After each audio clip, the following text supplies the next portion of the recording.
اليوم حبيت نتكلم على بعض الناس اللي راهم يحتفلوا بالمولد النبي صلى الله عليه وسلم ويطيبوا الرشدة وتشخشوخة والدجاج محمر وتشروا المحارق. راكوا كبار وتستهزوا بالدين. فأنا من هذا المنبر فإنكم تحتفلون بوفاة النبي صلى الله عليه وسلم، لأن النبي صلى الله عليه وسلم والصحابة رضي الله عنهم ما كانوش يحتفلوا بزيادة النبي صلى الله عليه وسلم. وعندما سئل النبي صلى الله عليه وآله وسلم قالوا يا رسول الله لماذا تصوم الاثنين؟ قال صلوات ربي وسلامه عليه يوم ولدت فيه.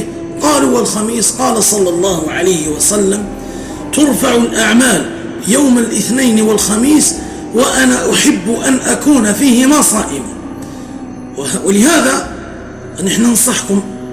قال صلى الله عليه وسلم من كذب علي فليتبوأ مقعده من النار.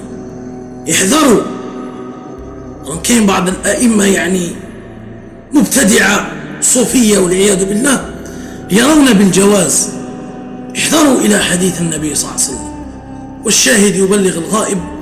ونرجو الله عز وجل أن يعيننا ويوفقنا لما فيه الكفاية.